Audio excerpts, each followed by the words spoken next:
अगर आप ये वीडियो 21 फरवरी को भी देख रहे हैं तो मेरी गारंटी है कि आपका जो 70 नंबर का हिंदी का पेपर होता है इसमें आप कम से कम आप 65 नंबर जरूर लिख करके आओगे। अगर आप ये बोर्ड परीक्षा देने से पहले एक दिन भी पहले अगर आप ये वीडियो देख लेते हैं तो आप 70 में जो है 65 नंबर आराम से करके आएंगे। तो जय हिंद दोस्तों, welcome back to our YouTube channel study NS. दोस्तों, अगर आप कक्षा 10 में पढ़ते हैं और अगर आप 2024 में बोर्ड परीक्षा देने वाले हैं और अगर आपने हिंदी में अभी तक कुछ भी नहीं पढ़ा है तो मात्र इस वीडियो को देखने के बाद आपका जो 70 में है अगर आपने कुछ भी नहीं पढ़ा है तो आप 65 नंबर आराम से लेकर के आओगे, अगर आप ये वीडियो परीक्षा के एक दिन पहले भी देख रहे हो तो। और अगर आपने पहले से कुछ पढ़ रखा है तो आप जब 22 फरवरी को पेपर देने जाओगे तो आपका जो 70 नंबर मिलेगा हिंदी में पूरा का पूरा आप करके आओगे। दोस्तों, इस वीडियो में जो कुछ भी बताया जा रहा है आप केवल उसको फॉलो कीजिएगा। जो आपका 70 है ये आपको मिल करके रहेगा।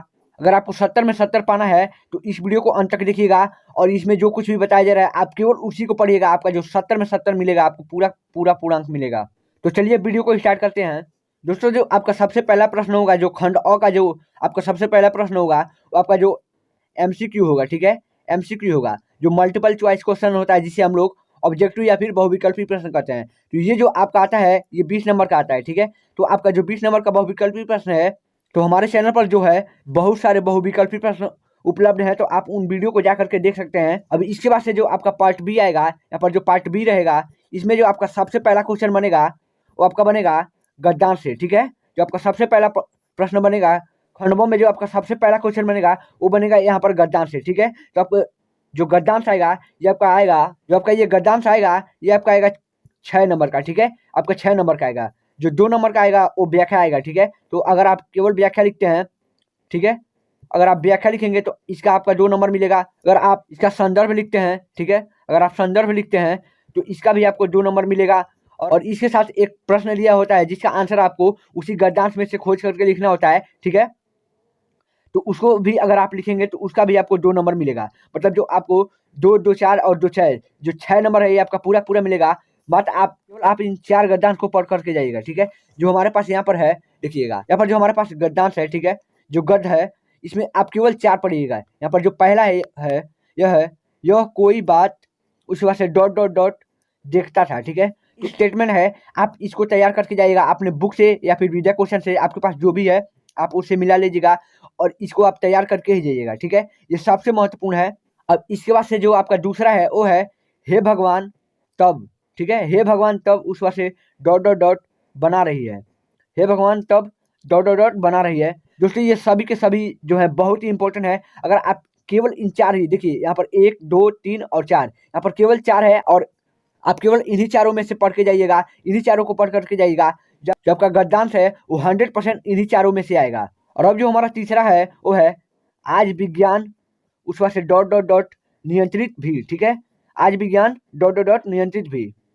तो इसको भी आप अपने विद्या क्वेश्चन या फिर बुक से मिला लीजिएगा और इन सभी प्रश्नों को आप एकदम बिल्कुल अच्छे से तैयार कीजिएगा, क्योंकि जो आपका गद्यांश से जो प्रश्न आएगा वो इन्हीं से आएगा।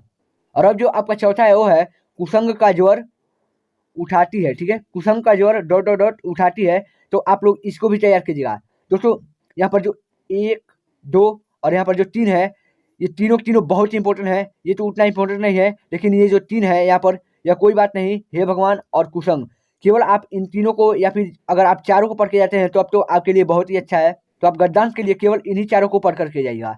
और अगर आप ये वीडियो ज़्यादा दिन पहले देख रहे हैं, परीक्षा से ज़्यादा दिन पहले देख रहे हैं, तो आप क्या कीजिएगा, जो आपका जो गद्यांश में पहला चैप्टर है, ठीक है, आचार्य रामचंद्र शुक्ल का जो है उसको, और जो आपका जो दूसरा चैप्टर है जो ममता वाला है जयशंकर प्रसाद जी का जो दूसरा चैप्टर है, आप केवल इन्हीं दोनों चैप्टर को पढ़ करके जाइएगा। इन्हीं में से जो आपका है गद्यांश का जो प्रश्न उठेगा, ठीक है, आप केवल इन दोनों पार्ट को ही पढ़ करके जाइएगा या फिर इन चारों को तैयार कर लीजिएगा। और अब जो आपका जो दूसरा क्वेश्चन आएगा, जो आपका दूसरा क्वेश्चन बनेगा वो आपका बनेगा यहाँ पर पद्यांश से, ठीक है, यहाँ पर पद्यांश से बनेगा। तो पद्यांश में भी आपको 6 नंबर ही मिलता है, ठीक है। यहाँ पर भी आपको 6 नंबर ही मिलेगा। यहाँ पर भी मिलेगा आपको जो संदर्भ के लिए, ठीक है, यहाँ पर भी आपको संदर्भ के लिए 2 नंबर मिलेगा, ठीक है, और व्याख्या के लिए भी 2 नंबर का मिलेगा। और इसके साथ भी एक प्रश्न आता है तो उसका भी अगर आप आंसर लिखते हैं तो उसका भी आपको 2 नंबर मिलेगा। मतलब इसमें भी 2, 2, 4 और जो 6, इसमें भी आपको 6 नंबर मिलेगा। और हम इसके लिए भी आपको केवल 4 बताएंगे, जो केवल 4 ही वाक्यांश होंगे, मतलब जो पदांश होंगे, उन्हीं को आप पढ़ करके जाइएगा। आपका जो 6 नंबर है ये बिल्कुल पक्का होगा। तो आइए देख लेते हैं इन पदांशों को। जो आपका सबसे पहला पदांश है वो यहाँ पर है उधव मोही डॉट डॉट डॉट जदु टाट। ठीक है, तो आप इसको तैयार कीजिएगा, उधव मोही जदु टाट। दोस्तों जैसा कि हमने बताया कि ये सभी के सभी प्रश्न बहुत ही इंपॉर्टेंट है, तो आप इन प्रश्नों को बिल्कुल एकदम अच्छे से तैयार कीजिएगा। और अब जो आपका दूसरा है वो है शून्य सुंदर डॉट डॉट डॉट कंजकली। ठीक है, शून्य सुंदर डॉट डॉट डॉट कंजकली, तो आप लोग इसको भी तैयार कीजिएगा। दोस्तों ये केवल 4 ही हैं, आपको पदांश में भी केवल 4 ही पढ़ना है और गद्यांश में भी केवल 4 ही पढ़ना है। तो आपको पदांश में जी एक हो गया और ये दूसरा है शून्य सुंदर डॉट डॉट डॉट कंजकली। ठीक है, तो आपको इन चारों को जो है वो तैयार कर लेना है। और जो आपका तीसरा है वो है उधम मन न डॉट डॉट डॉट जगदीश, उधम मन न डॉट डॉट डॉट जगदीश। दोस्तों ये सभी के सभी प्रश्न बहुत ही इंपॉर्टेंट है। और जो आपका चौथा है वो है चरण कमल से dot dot dot T pi. ठीक है, चरण कमल dot dot dot T pi. ये है दोस्तों आपके पूरे किताब का, ये आपके पूरे किताब का जो है, ये आपके पूरे किताब का सबसे महत्वपूर्ण जो है पदांश है। तो आप इन चारों पदांश को एकदम अच्छे से पढ़ करके जाइएगा। और अगर आप या फिर अगर आप इनको नहीं तैयार करते हैं तो आपका जो इसमें से पहला चैप्टर है, जो आपका पदांश में जो पहला चैप्टर है और जो दूसरा चैप्टर है, ठीक है, जो सूरदास का है और जो तुलसीदास का है, तो आप इन दोनों को केवल आप इन दोनों को अच्छे से पढ़ करके जाइएगा। इसी में से जो आपका है वो पूछेगा, इसी में से पदांश पूछेगा। आप इन दोनों चैप्टर को पढ़ लीजिएगा एकदम अच्छे से और इन चारों वाक्यांश को एकदम बढ़िया से तैयार कर लीजिएगा। तो चलिए अब हम बढ़ते हैं अपने नेक्स्ट क्वेश्चन की ओर। जो आपका तीसरा क्वेश्चन आएगा ये आपका आएगा यहाँ पर संस्कृत गद्यांश से। ठीक है, जो संस्कृत में भी वाक्य देता है, वाक्यांश देता है, जो गद्यांश टाइप का होता है। और ये जो आपका आता है वो आपका आता है 5 नंबर का। ठीक है, ये आपका 5 नंबर का आता है। तो ये आपका 5 नंबर बिल्कुल पक्का हो जाए, इसके लिए भी 4 जो है सबसे महत्वपूर्ण वाक्यांश हम ढूंढ करके रखे हैं। ठीक है, तो इसमें जो आपको 2 नंबर मिलेगा ये आपको संदर्भ के लिए मिलेगा। ठीक है, इसमें भी आपको संदर्भ लिखना होता है संस्कृत में। अगर आपको संस्कृत में संदर्भ लिखना नहीं रहता है तो इस वीडियो को डिस्क्रिप्शन बॉक्स में एक वीडियो का लिंक मिलेगा, उसको आप जा करके देख लीजिएगा कि आपको संस्कृत में संदर्भ कैसे लिखना है। और यहाँ पर आपको अनुवाद का भी मिलता है। ठीक है, यहाँ पर आपको अनुवाद का मिलेगा 3 नंबर। ठीक है, यहाँ पर आपको अनुवाद का 3 नंबर मिलेगा। तो आपका इसका 5 नंबर पूरा का पूरा आपका 5 नंबर तैयार हो जाए, इसके लिए आप इन सभी क्वेश्चन को तैयार कर लीजिएगा। जो यहाँ पर है संस्कृत गद्य। ठीक है, यहाँ पर संस्कृत गद्य। तो यहाँ पर जो हमारा सबसे पहला वो है ऐसा नगरी डॉट डॉट डॉट कारित, ऐसा नगरी डॉट डॉट डॉट कारित। दोस्तों ये जो क्वेश्चन है ना ये हर साल आता है, ये हर साल अगर आप आंसर उठाएंगे और इसको मिलाएंगे तो देखिएगा ये लगभग आपका प्रत्येक वर्ष आता है। तो आपका इस बार भी 2024 में भी आएगा, ये 2024 में भी आएगा। तो आप इसको एकदम अच्छे से पढ़िएगा। ठीक है, अब इसके बाद से जो आपका दूसरा है वो है विश्वास स्पष्टा डॉट डॉट डॉट संदेश, विश्वास स्पष्टा डॉट डॉट डॉट संदेश। तो इसको भी आप तैयार कर लीजिएगा। अब इसके बाद से जो आपका तीसरा है वो है अस्माकम संस्कृति डॉट डॉट डॉट संस्कृति नियम, अस्माकम संस्कृति डॉट डॉट डॉट संस्कृति नियम। दोस्तों आप लोग इसको भी तैयार कीजिएगा। और जो आपका चौथा है ये है इयम नगरी। दोस्तों ये भी बहुत इंपॉर्टेंट है और ये भी जो पहला है और जो चौथा है ये सबसे ज़्यादा मोस्ट इंपॉर्टेंट है। तो आप इन दोनों को पढ़िएगा या फिर नहीं पढ़िएगा, लेकिन इन दोनों को जरूर पढ़ के जाइएगा। जो आपका संस्कृत गद्य से जो प्रश्न उठेगा वो इन्हीं दोनों में से आप जा करके देखिएगा 22 फरवरी को, या तो ये आएगा या फिर ये आएगा, तो इन्हीं दोनों में से एक आएगा। तो अब हम बढ़ते हैं अपने नेक्स्ट क्वेश्चन की ओर। और अब जो आपका क्वेश्चन नंबर 4 आएगा, जो आपका क्वेश्चन नंबर 4 होगा, ये कहाँ से बनेगा? तो ये बनेगा आपका संस्कृत श्लोक से।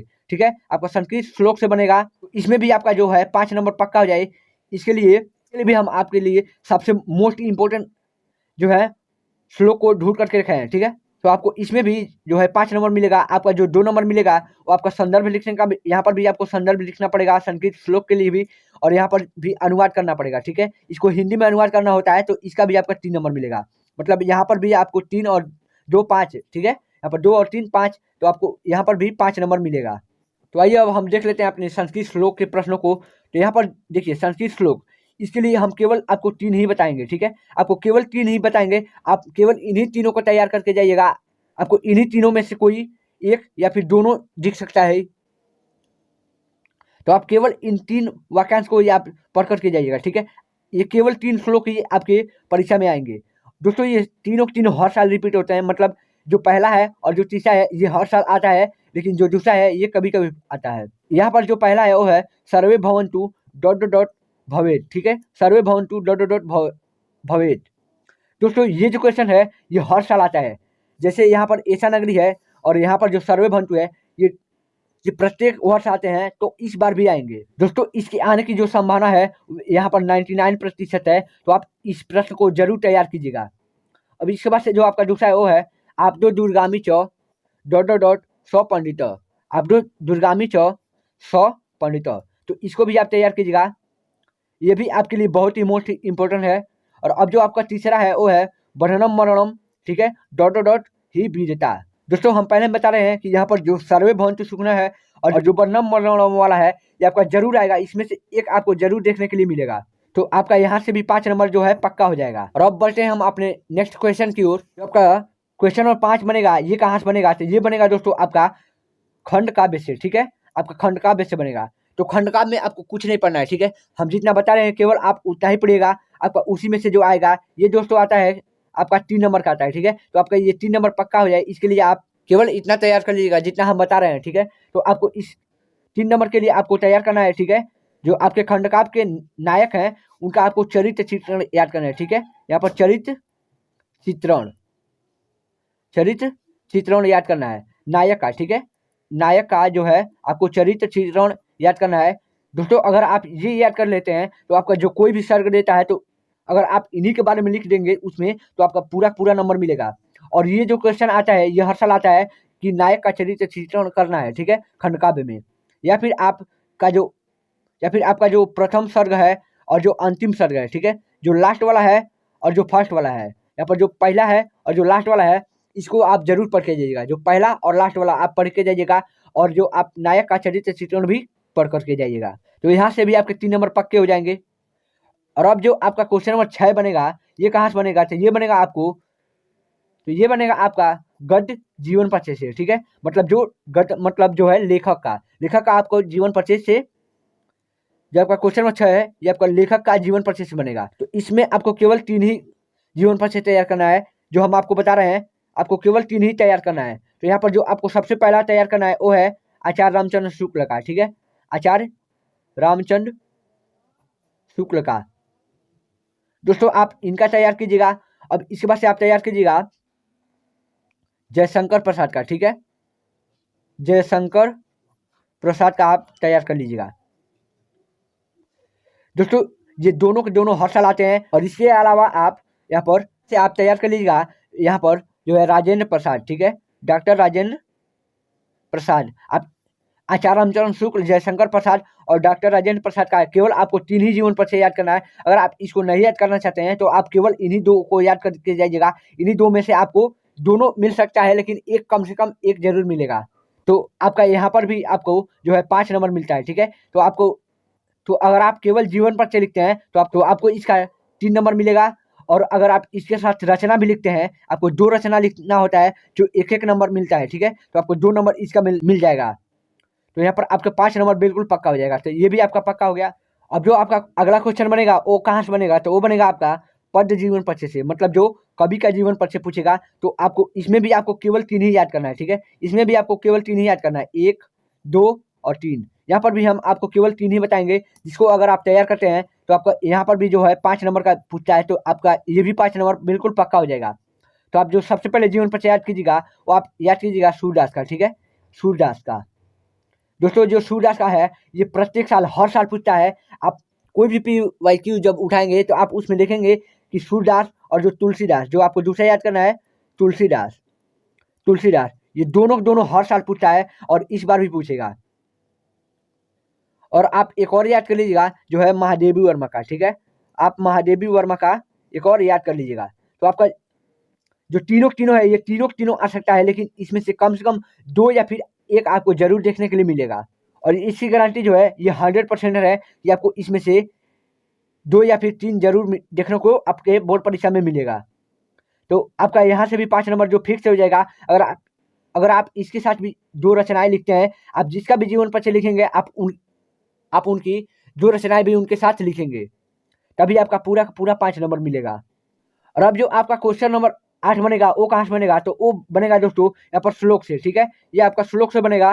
तो ये जो आता है दोस्तों, ये आपका 2 नंबर का आता है, ठीक है। ये आपका 2 नंबर का आता है। तो ये जो 2 नंबर है ये आपका बिल्कुल पक्का हो जाएगा। केवल आपको 3 याद करना है, ठीक है। आप केवल 3 याद कीजिएगा। अगर आपका जो पेपर में है इसमें से 2 भी आ जाता है तब भी आपको 1 पता होगा तो आप उसको लिख पाएंगे। दोस्तों ये जो श्लोक होता है इसमें जो वही श्लोक लिखना होता है जो आपके प्रश्न पत्र में न आया हो, ठीक है।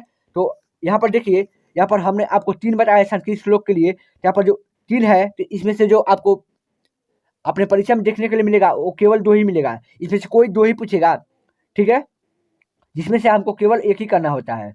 तो केवल आप इन्हीं तीनों को याद कर लीजिएगा। इसमें से आप यहाँ पर लिख लीजिएगा। मात्र 2 लाइन का होता है और यहाँ पर अगर आप 2 लाइन लिखते हैं तो आपका 2 नंबर है ये बिल्कुल पक्का हो जाएगा।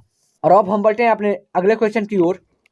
दोस्तों जो आपका क्वेश्चन नंबर 9 बनेगा, ये कहाँ से बनेगा? तो ये बनेगा आपका संस्कृत प्रश्न उत्तर से, ठीक है। आपका जो संस्कृत है इसमें से आपका 2 नंबर का, 1-1 नंबर का जो आता है, 1-1 नंबर का, तो ये आपका 2 नंबर का पूरा आता है। तो 2 नंबर का आपका प्रश्न उत्तर आता है, ठीक है। तो आपको इनको तैयार करना है। दोस्तों यहाँ पर 1, 2, 3 और 4, यहाँ पर केवल 4 है और आप इन्हीं चारों को पढ़ कर जाइएगा। आपको इन्हीं में से जो आपका 2 प्रश्न आपको अपने परीक्षा में देखने के लिए मिलेगा। केवल आप इन्हीं चारों को पढ़ करके जाइएगा। तो यहाँ पर जो पहला है वो है वीर केन पूजिते, ठीक है। दोस्तों यह जो क्वेश्चन है ये हर साल पूछता है। आप कोई भी PYQ लेकर के देख सकते हैं, ये हर साल पूछता है तो इस बार भी पूछेगा। तो यहाँ पर है वीर केन पूजिते, तो इसके उत्तर में आप क्या लिखेंगे? यहाँ पर लिखेंगे वीरेन पूजिते। आपको केवल केन के स्थान पर वीरेन लिख देना है। तो आप लिखेंगे वीरेन पूजिते। अब इसके बाद से जो दूसरा है वो है ज्ञान कुत्र संभवती, ठीक है। ज्ञान कुत्र संभवती मतलब जो ज्ञान है वो कहाँ रहता है, ठीक है, मतलब कहाँ संभव है। तो इसके उत्तर में आप क्या लिखेंगे? ज्ञान सर्वत्र संभवती, ठीक है। यहाँ पर भी आपको कुत्र के स्थान पर सर्वत्र लिख देना है, ठीक है। ज्ञान सर्वत्र संभवती। अब इसके बाद से जो आपका क्वेश्चन नंबर 3 है इसमें आप क्या लिखेंगे? ये है चंद्रशेखर को आसित, ठीक है। चंद्रशेखर को आसित मतलब जो चंद्रशेखर था वो कौन था, ठीक है। इसके उत्तर में आप क्या लिखेंगे? यहाँ पर लिखेंगे चंद्रशेखर एक देशभक्त च प्रसिद्ध क्रांतिकारी आसित मतलब जो चंद्रशेखर थे ये एक देशभक्त च मने और प्रसिद्ध क्रांतिकारी आसित मने थे, ठीक है। जो चंद्रशेखर थे ये एक देशभक्त और प्रसिद्ध क्रांतिकारी थे। दोस्तों ये सभी के सभी प्रश्न बहुत ही आसान है, तो आपको ये केवल 2 मिनट में याद हो जाएगा। अब इसके बाद से जो आपका चौथा है वो है वाराणसी कस्या भाषाया केंद्र स्थलम अस्ति, ठीक है। मतलब जो वाराणसी है वहाँ पर कौन सा भाषा स्थित है, ठीक है, मतलब कौन सी भाषा बोली जाती है। तो इसके उत्तर में आप क्या लिखेंगे? यहाँ पर लिखेंगे वाराणसी संस्कृत भाषाया केंद्र स्थलम अस्ति। यहाँ पर आप संस्कृत, ठीक है, वाराणसी, बस आपको भाषाया के स्थान पर संस्कृत लिख देना है। तो आपका जो उत्तर है ये आपका बिल्कुल सही होगा। तो आपका जो संस्कृत का है 2 नंबर है ये भी आपका बिल्कुल पक्का हो जाएगा अगर आप इन केवल 4 प्रश्नों को याद कर लेते हैं। तो अब हम बढ़ते हैं अपने नेक्स्ट क्वेश्चन की ओर। जो है आपका क्वेश्चन नंबर 10 है वो बनेगा आपका पत्र लेखन से, ठीक है। आपको पत्र लेखन से बनेगा। तो इसमें हम आपको केवल 3 टाइप के ही बताएंगे, ठीक है। आपको 3 टाइप के बताएंगे। अगर आप इन तीनों को तैयार कर लेते हैं तो आपका जो पत्र लेखन के लिए जो आपको ये 4 नंबर का हो सके तो आएगा, ठीक है। तो आपका जो 4 नंबर है ये आपका बिल्कुल पक्का हो जाए इसके लिए आप केवल इन 3 पत्रों को याद कर लीजिएगा। तो जो सबसे पहला है वो है शुल्क माफी हेतु अपने प्रधानाचार्य को एक प्रार्थना पत्र लिखें, ठीक है। आपको शुल्क माफी के लिए अपने प्रधानाचार्य को प्रार्थना पत्र लिखना है। और अब जो आपका दूसरा है वो है छुट्टी के लिए, ठीक है। आपको छुट्टी के लिए भी अपने प्रधानाचार्य को प्रार्थना पत्र लिखना है। ये 2 हो गए। और अब जो आपका तीसरा है वो है अपने ग्राम में किसी सार्वजनिक, ठीक है, सार्वजनिक समस्या के निवारण हेतु चेयरमैन को एक पत्र लिखें, ठीक है। चेयरमैन को यहाँ पर एक पत्र लिखना है। जैसे आपके गांव में जैसे बिजली नहीं है या फिर नाली बनवाना है या फिर सड़क जो है खराब हो गया है, टूट गया है, तो आप उसको रिपेयर करवाने के लिए यहाँ पर आप पत्र लिख सकते हैं चेयरमैन को। और अब हम बढ़ते हैं अपने नेक्स्ट क्वेश्चन की ओर। जो है आपका क्वेश्चन नंबर 11 बनेगा वो आपका बनेगा दोस्तों निबंध से, ठीक है। तो निबंध जो आपका इस बार आएगा वो आपका पूरा का पूरा 7 नंबर का आएगा। तो जो आपका 7 नंबर है ये आपका पूरा का पूरा मिल जाए इसके लिए आप केवल इन 4 निबंध को तैयार कर लीजिएगा, ठीक है। केवल आप इन 4 ही निबंध को तैयार कीजिएगा। जो आपका 7 नंबर है ये आपका बिल्कुल पक्का हो जाएगा। यहाँ पर जो सबसे पहला निबंध है वो है मेरे प्रिय कवि, ठीक है, मेरे प्रिय कवि या फिर लेखक। तो आपको इस पे भी एक तैयार कर लेना है। मतलब जैसे आप जीवन परिचय कवि का लिखे है ना, तो अगर आप ये नहीं पढ़े हैं तो आप जीवन परिचय उठाकर मतलब वहाँ पर इधर-उधर करके लिखेंगे तो आपका उसका जो भी आपको जो है, जो 7 नंबर का है तो कम से कम 4-5 नंबर तो आपका मिल ही जाएगा। जो आपका निबंध होता है ये कम से कम आपको 3 पेज में लिखना होता है। तो 3 पेज में आप लिखेंगे तो आपका 7 नंबर बिल्कुल मिलेगा। और अब जो आपका दूसरा है वो है पर्यावरण प्रदूषण की समस्या व समाधान। तो ये भी बहुत इंपॉर्टेंट है। जो आपका चारों निबंध है ये बहुत ही इंपॉर्टेंट है। और यहाँ पर जो तीसरा है वो है विज्ञान वरदान या अभिशाप, ठीक है? विज्ञान वरदान या अभिशाप। दोस्तों आप इसको भी तैयार कर लीजिएगा। और जो अंतिम है वो है देश प्रेम व स्वदेश प्रेम। देश प्रेम या फिर स्वदेश प्रेम, बात एक ही है, ठीक है? तो आप इन चारों निबंध को तैयार कर लीजिएगा। जो हमने इस वीडियो में आपको स्ट्रेटेजी बताया है, आप केवल उतना ही पढ़ करके जाइएगा। आपको जो 70 में 70 है, जो आपका 70 में 70 है, ये आपका मिल करके रहेगा। होप कि हमारा ये वीडियो आपको अच्छा लगा होगा। अगर अच्छा लगा होगा तो आप अपने दोस्तों के पास इस वीडियो को शेयर कर दीजिएगा और वीडियो को लाइक करना ना भूलिएगा। तो मिलते हैं अब अगली ऐसी वीडियो में, तब तक के लिए जय हिंद दोस्तों, वंदे मातरम।